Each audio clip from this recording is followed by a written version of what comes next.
Happy New Year, everyone, and thanks for joining us for this first edition of Media Buzz in 2017. Hope you're enjoying the holiday at home or recovering from last night, and we're happy to be on the New Year's Day menu. The last 12 years have been a very rough year for the media, a year in which public confidence in the press plummeted given the spectacular failure to grasp the appeal of Donald Trump, who takes the oath of office 19 days from now.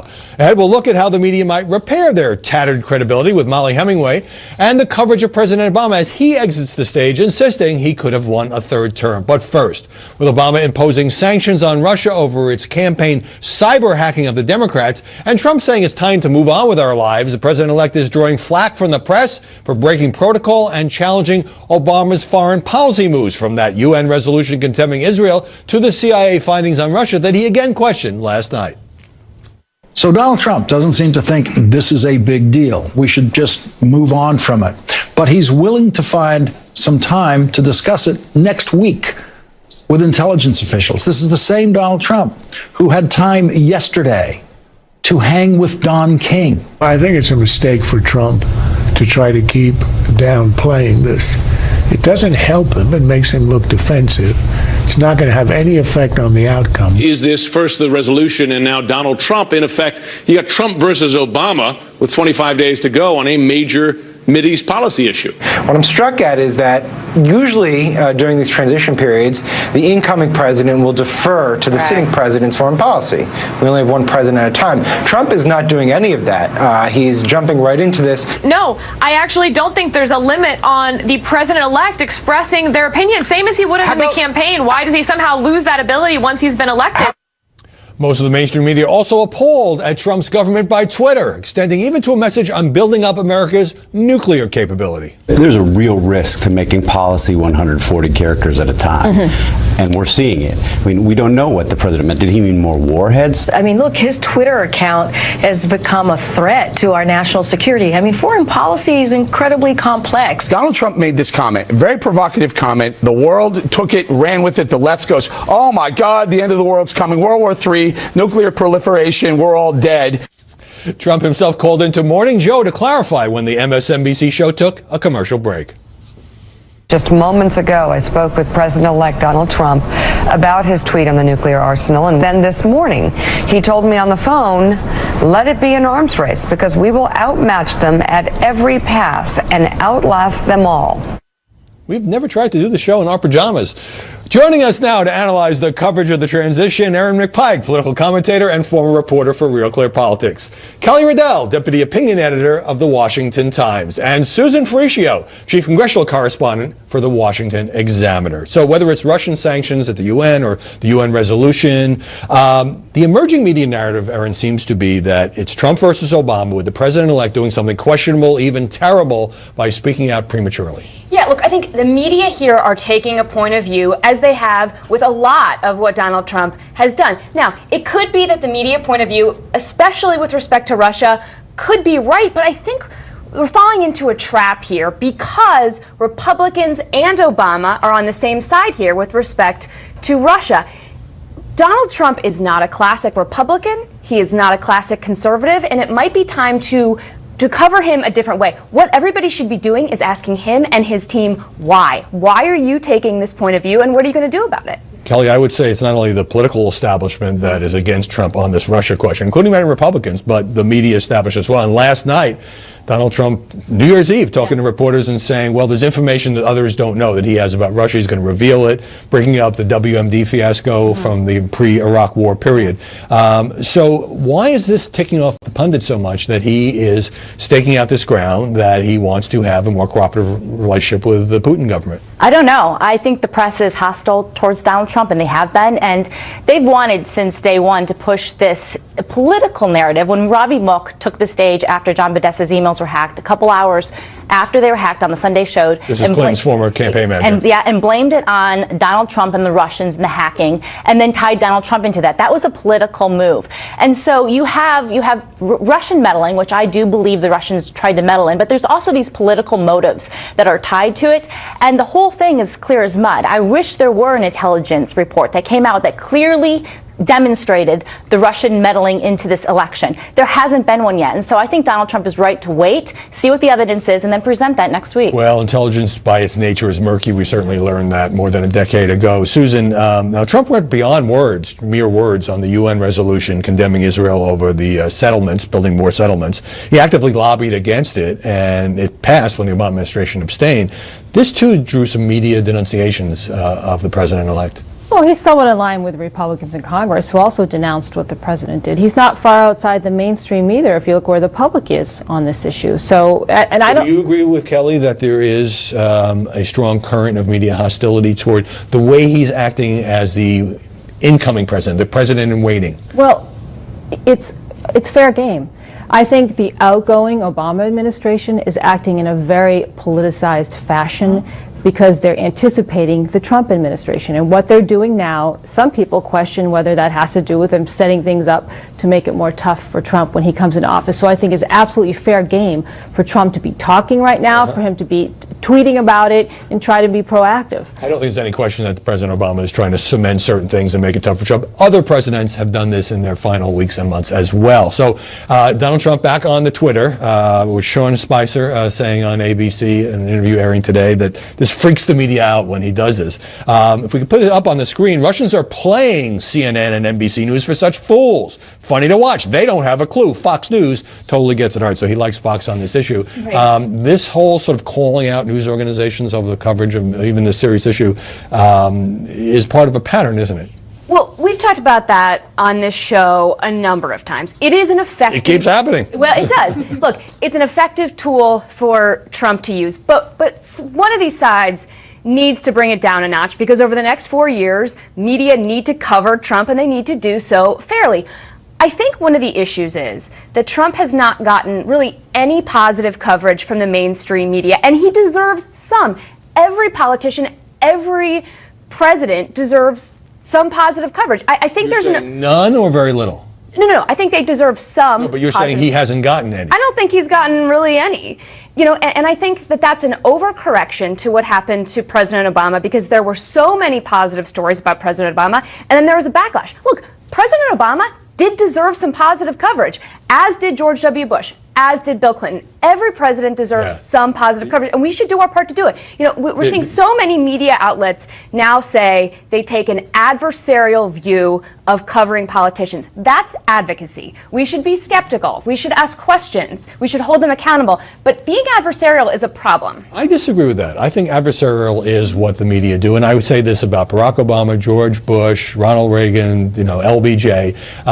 Presidents have a very powerful megaphone. They have all these aides devoted to getting their message out, and I think the press should be, whether you use the word adversarial, skeptical, aggressive, not hostile, not prosecutorial. What's your take? That's the press's job. But it is curious that, the Washington Post is ramping up its investigative journalism down here and hiring new reporters to focus on Washington, whereas it hasn't in the last 8 years. I mean, why wasn't that needed in the last 8 years? The paper is making money under Jeff Bezos for the first time. But you also see that with other papers as well, ramping up their investigative teams. And so that's a little unfair and that's a little biased. But I do agree with you, Howie, that I think journalists should be spending a little less time evaluating Donald Trump's tweets and maybe digging into the actual material and the policies and what the plans are moving into 2017. Well, I certainly agree with that. All right. Absolutely. Well, we should always. The problem with some of the social media, and I will talk about this later, is that it's causing the media to be very reactionary as opposed to actually digging in. Gossip reporters. Well, there was a lot of criticism of the press over the last 8 years for not being aggressive enough with Obama, so we have to try to impose the same standard. Now, look, as somebody who's basically urged the media to calm down about Trump's tweets, I do think sending out 140-character messages about our nuclear capability, it's such a volatile issue, is not the way to go. But there seems to be a pattern here where, Trump says something, the media go haywire, his aides come out and try to clarify, and I think he kind of enjoys this process. I do, and I wonder if it's going to continue after January 20th. I think that's a big question. There's the pre-President Trump, and then what's he going to be like once he's sworn into office? who's going to run his Twitter handle? How much control will he have? Will we see these three? I bet a lot. We don't know. And then will there be, will he be calling into TV talk shows in the morning as President of the United States? That's a weird way to run the country through 140 characters and random statements here and there, where then we all try to make assumptions about what he means. Right. Half the time we're wrong. But I would like to add, there was a remarkable time this week when Donald Trump tweeted to Bibi Netanyahu. And then Bibi Netanyahu tweeted back to Donald Trump. Now, this is communication at a presidential level that's usually secret and behind closed doors that were for all Americans to see. The transparency there, people love. Welcome to the Twitter age of diplomacy. Now, the president-elect did take a few questions from reporters who've been camping out at Mar-a-Lago in Florida.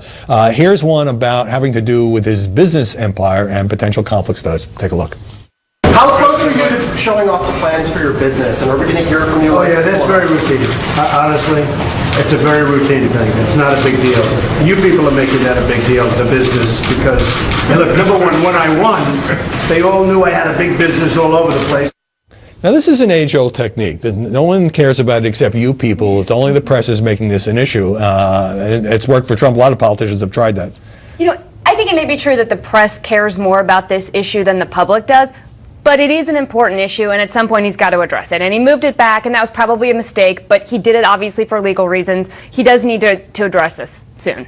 Yeah, and there's no perfect answer with so many hotels and casinos and projects around the world. But I remember Hillary Clinton also telling reporters at a news conference, this email server thing, I never get questions from the public. It's only you people who care about that. Yeah, well, it is true, though, that the American public nominated Donald Trump, the president-elect, knowing that he had this huge business empire. It wasn't a hidden issue. It wasn't a hidden issue. And so we know that he's going to have to deal with it, and I believe that he will do so in a transparent manner. President-elect on Christmas Eve announced that he will be shutting down the Trump Foundation, obviously in part in response to criticism about potential conflicts there. He can't immediately shut it down because it's under investigation by the New York State Attorney General. But, Christmas Eve is sort of the classic time if you'd want to bury bad news. Sure, Did that work? Sure. I think overall the foundation remains open. It's under investigation. The big issue with him is going to be his businesses and whether he's going to have a hand in that. Look, the Clinton Foundation, I thought, deserved a lot more scrutiny and didn't get very much. And reporters didn't harp on it the way they're harping on Trump and his. Not to the degree that we're seeing with Trump. Trump obviously has a bigger business, but the main problem with Trump is going to be, I don't think this business issue is going to go away. I think it's going to follow him through 4 years, and it's going to be, there'll be teams of reporters dedicated to establishing some kind of connection between what he's doing in office and that's going to be his big problem. Yeah, the Washington Post did a lot of good reporting on the Trump Foundation's problems, but the thing is, I don't really see much from the press acknowledging that at least on this foundation question, he's trying to take a step in the right direction, trying to do the right thing. Instead, it's like, oh, you didn't go far enough and all that. Well, yeah, and look, we saw this with Eric Trump, as we talked about, I believe, last week. His own charity, yeah. With his own charity. So, we're seeing some signs that he's moving in that direction, so we should take him at his word at the beginning and then see what happens. Yeah, I think that doing on Christmas Eve did kind of work, because most journalists are on vacation, viewership is low, newspaper readership is low, and so it kind of percolated as a story. Now it's kind of faded. All right, ahead, Molly Hemingway on how the mainstream media can regain some credibility, if that's possible at this point. And don't forget to email us, mediabuzz@foxnews.com. When we come back, Barack Obama says he could have beaten Donald Trump in 2016. How are the media casting his legacy? President Obama is leaving office with an approval rating in the 50s, unemployment at 4.6%, and boasting that he could have won a third term. I am confident in this vision because I'm confident that if I had run again and articulated it, I think I could have mobilized a majority of the American people to rally behind it. Yeah, this was a change election in which the Democrats lost everything. So as we head into the Trump era, how are the media framing Obama's legacy? And why is he still jabbing at Fox News? Kelly, whether Barack Obama could have beaten Donald Trump is hypothetical. Yeah. We will never know. But I haven't seen much in the press about whether, since he can't run again, this was sort of an ungracious thing for Obama to say.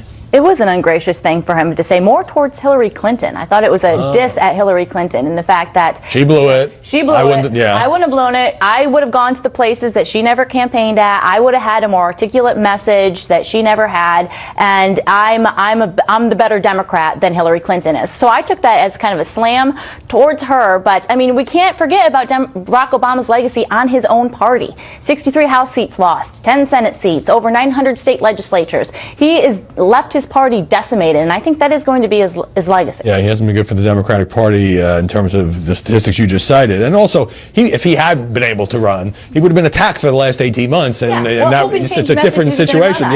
So, but we had a campaign that we all belatedly concluded was sort of an anger-filled campaign, frustration out there, and yet the incumbent president seems to be leaving on a wave of pretty decent poll numbers and modestly good press. I think the more interesting thing about Obama and his exit is how, what's the responsibility in the media in covering an outgoing president? In the case of Obama, very popular president, our first African-American president, historic president, but his the approval ratings don't match the way voters feel about the country. Voters feel the country's going in the wrong direction. You saw that in the exit polls. There are a lot of negative indicators in the economy. A lot of people left out of this so-called economic recovery. So that sounds contradictory. It is contradictory. It's his personality versus his policies, and I think that really deserves adequate coverage as he leaves. I haven't seen a lot of that, though. Right. After 8 years, it's obviously pretty standard for the media to start doing these how did the president fare pieces, legacy pieces. How do you see it being framed by the mainstream press? Well, I don't think we've actually seen that much legacy coverage of him at all. There is the Newsweek magazine that has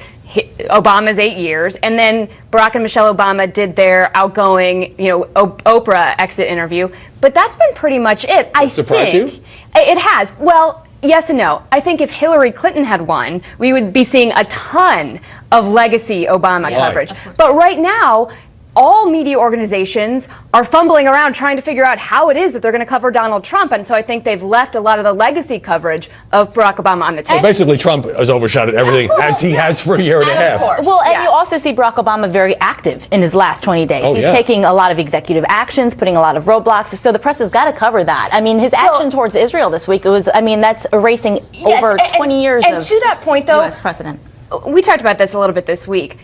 In the White House, there are people within the White House communications shop that are devoted to legacy coverage, but they're just not getting much traction because of this point that Donald Trump is taking up so much oxygen. And I also think the difference with this president is, I think the sense among the media is he's not going away. That he's going to be around, and he's going to be an incredibly active, perhaps historically active ex-president, moving a mile down the street from the White House. His political arm Twitter handle has 80 million followers. So this is somebody who unlike George W. Bush, who wanted to be out of the spotlight. Or Bill Clinton, or even presidents before that. I think we're going to be hearing from him. I want to get to one more thing. Although it strikes me how the press is always stunned that they find voters who voted for Barack Obama and his message of hope in 2008, who then voted for Donald Trump in 2016, because politics is not as binary as we inside the Beltway sometimes make it. So, in one of his parting shots, Barack Obama says he's kind of become a fictional character, and here's a quote from his interview, I believe with Rolling Stone. In 2008, I was never subjected to the kind of concentrated vilification of Fox News, Rush Limbaugh, the whole conservative media ecosystem, and he blames that in part for bringing down his approval ratings. He's still stuck on this point, isn't he? I mean, he won't let it go. And bottom line, he should have come on Fox News more, articulated his vision more, reached across the aisle more. All of his signature bills, Obamacare, he passed through without any Republican help, or he didn't want it, he never got it. Even if what Obama says is true, he seems to leave out the other part of the equation, which was many other media outlets, Rolling Stone, MSNBC, New York Times, Washington Post editorial pages, have pretty strongly supported him. The vast majority of the mainstream media have backed President Obama, and there have been some outspoken others, Rush Limbaugh and some of the conservative talk shows, who have definitely been on the attack. There's no question about that. I mean, he's right. There have been talk shows and conservatives who have really gone after him, but he's the president, and you can expect that he was also a super liberal president. And when you have a president acting in a very liberal way, you're going to have conservatives going after him. There's nothing He's the president, and unusual just about that. briefly, he has the biggest megaphone, bigger than any cable news channel or website or even newspaper.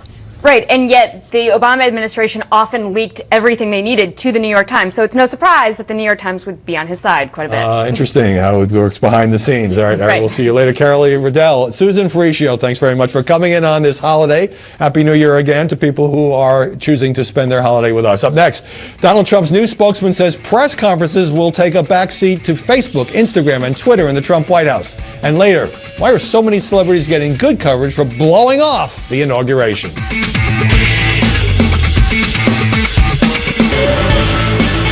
Sean Spicer, the incoming White House press secretary, says Donald Trump will do some news conferences because they're part of the fabric of our country, but sees a more prominent role for social media. And so maybe we do, a series of press conferences, but maybe we do some town hall, Facebook town halls. Maybe we go out and solicit input through Twitter. And back by popular demand, because I said goodbye to too soon, is the panel. Susan Faricio, I'm glad to hear that the new president will be doing some press conferences. I think it's important to take questions from reporters. But anything wrong with Spicer saying, basically we'll circumvent the media and use our broadcasting channels on places like Facebook and Twitter? This is a total game changer for the media, complete and total game changer. And I don't think there'll really be any going back. I think other politicians will use this as a model. Look, they needed us and they required us and feared us all these decades because that's how they get to voters. That's how they get to viewers and readers and listeners. Trump has his own media conglomerate. He doesn't need us anymore. He can go through Twitter, he can go through Facebook, all social media, circumvents us, and that's why it's changed our level of importance. The argument against it is that, you do a Facebook chat, you can pick and choose what questions you respond to. You're getting kind of easier, often questions from ordinary citizens, and you're avoiding professional journalists. Mm-hmm. And I would argue,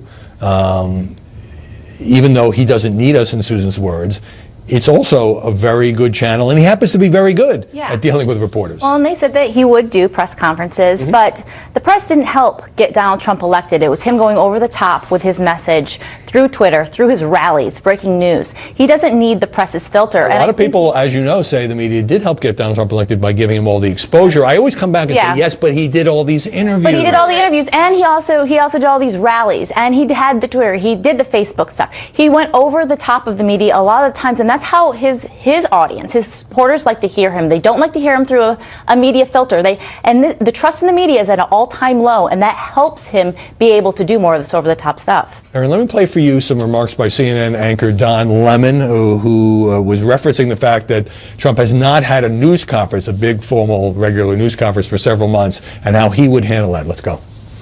That's the whole point of it. That's the strategy, is he can't sit down with the media, and because then he legitimizes the media, which he rallies or rails so much. Again, I'm not a news executive, but if I were, I would say I would not cover his tweets. And that was before Don Lemon got tipsy on New Year's Eve and had his earpiece pierced on live television. So exciting.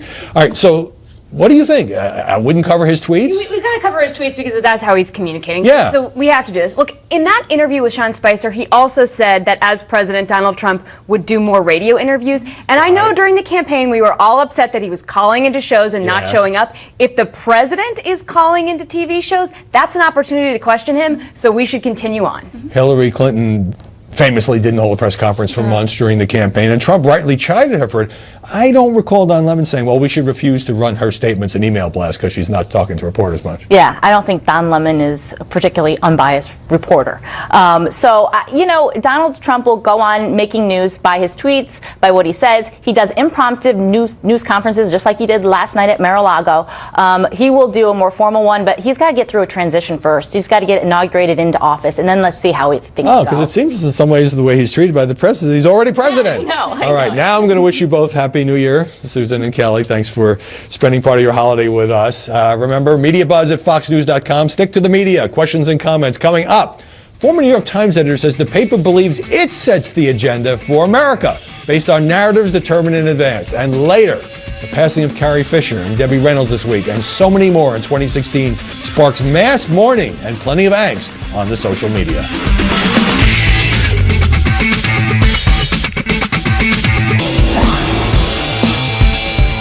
The ex-movie editor of the New York Times has cast an unflattering light on his former paper. Michael Seepley wrote this in Deadline Hollywood. By and large, talented reporters scrambled to match stories with what was internally often called the narrative. We were occasionally asked to map a narrative for our various beats a year in advance, square the plan with editors, then generate stories that fit the pre-designated line. The bigger shock came on being told at least twice by Times editors who were describing the paper's daily page one meeting, "We set the agenda for the country in that room." I sat down with Mollie Hemingway, senior editor of The Federalist, to talk about this and other forms of media arrogance. Mollie Hemingway, welcome. What do you make of the media's emphasis on narrative? Yeah, this is one of the main problems that we saw over the course of 2016 was many people in the media are pushing a narrative rather than just reporting facts. And frequently, they get the narrative wrong. But you can see how media coverages kind of fit into that, whether it's about Donald Trump being an unacceptable candidate or Hillary Clinton being an ideal candidate.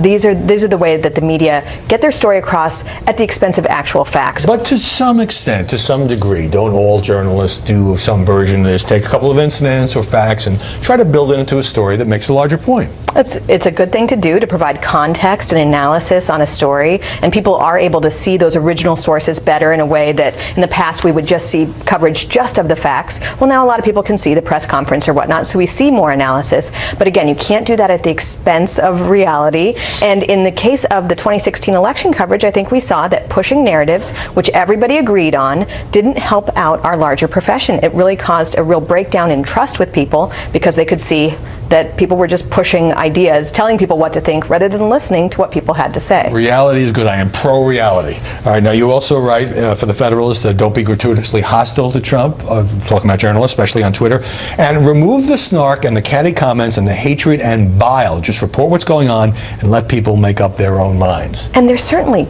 plenty to get upset about with Donald Trump, and he sets a lot of people off, and that's understandable. But when every single thing that he says or does is reacted to with this over-the-top snark, when people pretend that they don't understand what he's saying, when actually he's been a public figure for decades, and we all kind of knew how he spoke, and we understood it for decades. I don't think we should be so hyper-literal in analyzing what he says. Little manufactured outrage in your view? I think there's been.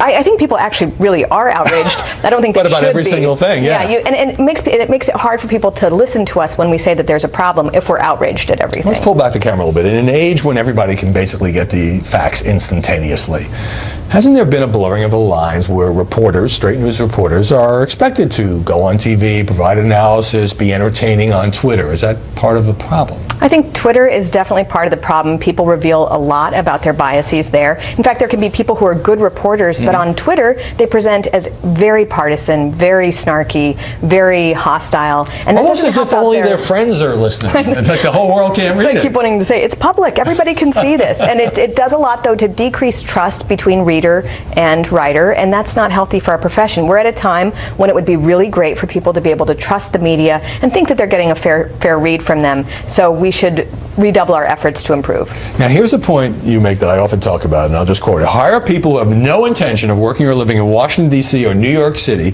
You say these are a couple of locales that turn otherwise fine people into an oppressive conformity of elite liberal opinion. Now, I would throw L.A. into the mix, and I would also say I think it even goes beyond liberal opinion to being in a sort of a cultural bubble where, you know, most of the people you see in your kids' schools, parties, think a certain way and are kind of out of touch with America. Yeah, there's some structural problems with the way the news is gathered, and one of the things is that New York and D.C. are overwhelmingly partisan. You can look at how people voted in those places to see how out of touch they are with the rest of the country, and it does pose problems. I mean, I think that newspapers used to have more bureaus in different places. Yeah. There used to be stronger regional presence in papers, and the problem there with those things not happening so much is I think it really affected our ability to understand what was happening in the country this year, and it did nobody a service to have everybody in these elite echo chambers. As even New York Times editor Dean Baquet acknowledged, New York is not the real world, and the Upper West Side of Manhattan is not even representative of all of New York City. All right, so CNN's Christiane Amanpour gave a speech, which you quoted, got a lot of attention. She said, "I admit I was shocked by the exceptionally high bar put before one candidate and the exceptionally low bar put before the other candidate." And you say, I'm poor, can't possibly believe this or say it with a straight face. Yeah, the high bar she was referring to was for Hillary Clinton, the low bar for Donald Trump. And there were certainly issues,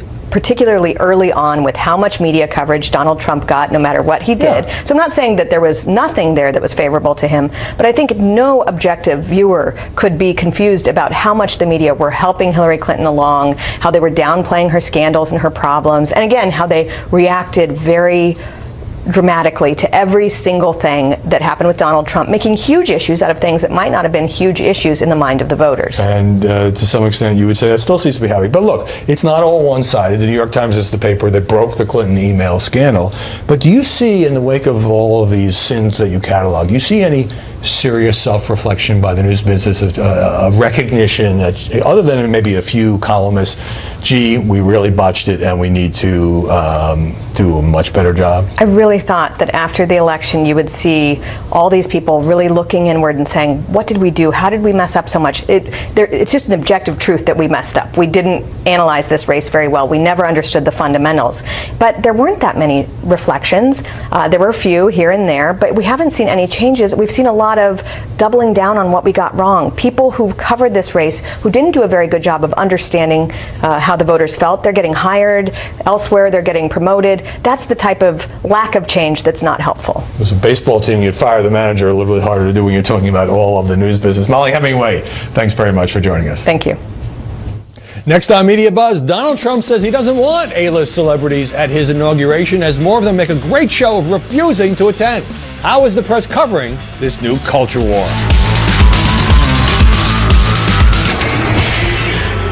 Some celebrities are making a great show of declaring they won't perform at the Trump inauguration, including some members of the Rockettes and one member of the Mormon Tabernacle Choir. The media just loving this story and the culture war it reflects. The president-elect displaying his disdain on Twitter, saying the so-called A-list celebrities are all wanting tickets to the inauguration, but look what they did for Hillary. Nothing. I want the people.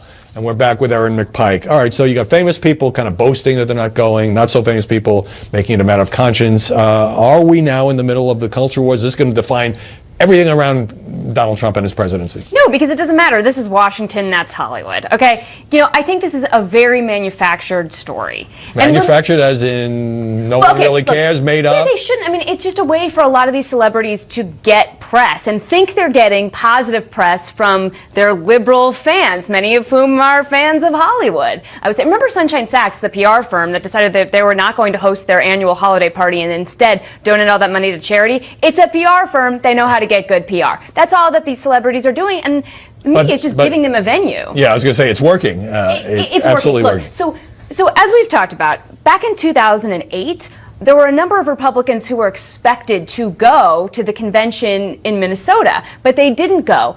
I actually broke that story, and the reason that I broke the story is because I was calling a number of Republican campaigns and Democratic campaigns just asking what they were going to do at the convention, if they would speak, raise money, what have you. And in doing that, I found that all these Republicans weren't going to go, and all the Democrats were. And then it became a huge story. But that's how I did that story. In this case, people are going out and asking celebrities, are you going to go to the inauguration? All right, so let's talk about specifics. So Jan Chamberlain is a member of the Mormon Tabernacle Choir. She has resigned, and she posted on Facebook, I only know I can never throw roses to Hitler, comparing Trump to Hitler, and I certainly could never sing for him. Then at least she used her name, and this is what she thinks. In Marie Claire magazine, an unnamed member of the Rockettes said about another Rockette who's not going to go, she felt she was being forced to perform for this monster. I wouldn't feel comfortable standing near a man like that in our costumes. I mean, nobody should be forced to perform, and both groups say that attendance is voluntary. But magazine, you letting somebody take an anonymous cheap shot at that, at the president, like that, at the president-elect, it's just it's just something. A cheap shot. He hasn't even taken office yet. Right. I mean, we need to have a bit more benefit of the doubt given to this guy. Right, and then we've got CNN's Dean Obeidallah, who says celebrities shouldn't lend their fame to normalize or validate Trump's history of racism, bigotry, and sexism. And by being part of his inauguration, they would be doing just that. This whole normalized thing strikes me as people in the media, some of them, still not really accepting Trump's election. Yeah, and he's still going to be president of the United States. And Whether you like it or people not. are still Americans, and they should support the country. I mean, the inauguration is not necessarily a political or partisan thing. The inauguration is something that we go through every 4 years, and it's part of American history. Right. It used to be people showed up, but not because they were necessarily big fans of the new president, but because, to participate in American ritual. All right. This drove me absolutely nuts, and I posted about it on Twitter. Charlie Sheen, the actor, wishing death on Donald Trump. Let's put it up there. Dear God, Trump next, please. Trump next, please. Trump next, please. This, of course, after the untimely deaths of Carrie Fisher and Debbie Reynolds. How is this? How have we reached this level of discourse in America? I have no idea, but that's disgraceful. That's all I have to say about that. That is and disgraceful. Charlie Sheen, of course, led such an exemplary life, living with call girls and contracting AIDS and all of that. Not that I wish anything bad against him, but, it just seems to me that, there are people who might have liked him as an actor who don't agree with his political opinions. And when I posted about this, it's fascinating. A lot of people say, yeah, but what about Carl Palladino? He was New York co-chairman for Donald Trump. He said some outrageous and racist things, saying Barack Obama should die of mad cow disease and Michelle Obama should be sent to Africa. He later apologized. Trump denounced him. Okay, that's equally bad. I think all this stuff is unacceptable and should be called out. But when somebody that you don't like, you deflect it by saying, well, look at what this other person says, that's not the way to go. And so I would like to have a little better discourse in 2017. That's my New Year's hope. Aaron McPike, great to see you this holiday Sunday. After the break, Ted Cruz, Chris Christie, Ben Carson, Marco Rubio, Mike Huckabee, they all thought they could beat Trump and win the GOP nomination. A look at how they fared on Media Buzz. It seems like another era, but there were once plenty of prominent Republicans who the press thought had a pretty good shot at beating Donald Trump. It's striking now to look back at my interviews with them on this program, starting with the last man standing, Ted Cruz. But now as a leading candidate, don't you need to be able to withstand tough media scrutiny? Oh, sure. That goes with the territory. But any Republican who's running should not be confused and think that the mainstream media are our friends. They are partisans. They wake up every day fighting for liberal political agendas. The New York Times wants Hillary Clinton to be the next president, and every day from now to Election Day, they're going to push stories advancing that. Now, that's the reality. That's the world we live in. There's a reason they don't like the mainstream media, because they're partisan liberal Democrats. Every single journalist? Almost without exception. Almost without exception. Almost without exception. They have a partisan agenda. Almost without exception. Senator Cruz struck the anti-media theme every time I saw him. I've heard you say that the media stereotype Republicans as either being stupid or evil, but there's a new category for you, which is crazy. But are you saying, that's a pretty heavy charge, are you saying this is true of all journalists, of many journalists, of most journalists? It's true of an awful lot. Look, the mainstream media is not fair and impartial. They have served, I believe, as the Praetorian Guard protecting Barack Obama in this presidency. And I think no one is more ready for Hillary than the mainstream media. When I sat down with Chris Christie, he was always careful not to be too harsh against Donald Trump. Does Donald Trump go too far with some of his harsh rhetoric that he has been using about Muslims? Of course he does. But this is not unusual for Donald. Donald goes too far in everything. So this is not something anybody should be surprised with. That's the way Donald speaks. That's the way he's always spoken, whether he's firing somebody on The Apprentice or whether he's running for president. You told the Washington Post that Marco Rubio was trying to slime his way to the White House. Why such harsh language? I don't think that's harsh. Jeez, if you're from New Jersey, that's just like saying, hello, how are you? It's not a high five. Well, no, but he doesn't deserve a high five. And I think I'll be seeing you in Cleveland in July, Howie, as the Republican nominee for president. You heard it here. Well, it didn't quite work out that way. As for Marco Rubio, it was tough to get him on the program, but I did catch up with him at one of the debates. You've said the media have a double standard when it comes to conservatives, but you've gotten plenty of good coverage. There are some pundits who say you could emerge to win this nomination. Do you think the press has been unfair to you personally? Well, it's not about unfair to me personally. I think it's part of the territory. I think what's difficult is to look at, for example, Hillary Clinton. She has a hearing on Benghazi where it's clear that she lied. Jeb Bush, of course, was your mentor in Florida. Isn't this uncomfortable? Yeah, again, I'm not running against Jeb Bush. I'm running for president. Only one person is getting this nomination. The media often raise the experience question when it comes to you. It came up again at the debate. Young, ambitious, first-term senator, as was Barack Obama. How much of an obstacle is this for you? It seems to come up an awful lot. Well, Barack Obama has 7 years of presidential experience, and he's still failing. He didn't fail because he was a senator. He failed because his ideas don't work. I admit there are people running that have more experience than I do on the issues we faced 15 years ago. But on the issues before America now, over the last few years, no one has shown a better understanding or judgment on them than I have. Ben Carson was surging in the polls when major news organizations were writing tough pieces about his background, and the doctor was not pleased. You've used words like garbage and lies and smear to describe the recent wave of stories about your past. Are you saying that organizations like Politico and CNN and the Wall Street Journal are deliberately trying to damage you? Yes. Why? To put it simply, that's exactly what I'm saying. Why? Because, when you deliberately lie and you put that out as a story, or you do shabby investigation and you say, we've investigated and we can't find anything. I mean, is that an acceptable standard? I mean, you're in the media. Is that acceptable? Generally, journalists have to nail down a story before they publish it or broadcast it. Right. So I don't have any problem with people looking at my past. I don't have any problem whatsoever with being vetted. But when people are outright dishonest, that's worrisome to me. Donald Trump picking up on a word in your book when you wrote about some of the violent incidents when you were a teenager, now says you have a pathological disease and he hopes you're all right. Your response? Well, I said I had a pathological temper. Now, anybody who thinks that a pathological disease and a pathological temper are equivalent probably don't know what the term means. They later mended fences, and Dr. Carson is now Trump's choice to run HUD. This interview with Rand Paul came as the senator was lagging in the polls, and the pundits were wondering when he'd drop out. You've been mixing it up with Donald Trump, who tweeted, prediction, Rand Paul has been driven out of the race by my statements about him. He will announce soon 1%. The gentleman from Kentucky has the floor.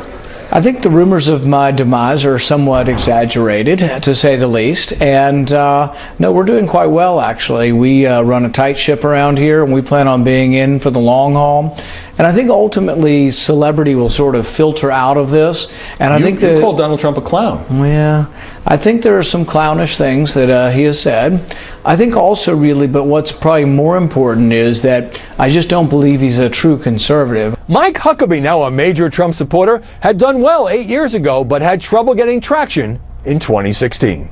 In 2008, and I wrote about this at the time, you got almost no attention from the mainstream press, right up until shortly before the Iowa caucus, which you, of course, won. This time around, it seems you're also not getting as much attention, more crowded field, sure. Do you see a pattern here?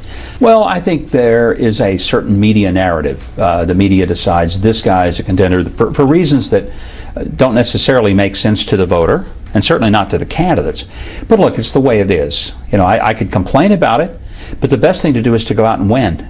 Because when you start winning, then it's hard to be ignored. The Right National Review says you're running a vanity campaign, that it doesn't like the fact that you talk about protecting entitlement programs, talk too much about poverty, and you sound like a liberal. The funniest thing when somebody says a vanity campaign, they'll say, I don't think Huckabee's serious.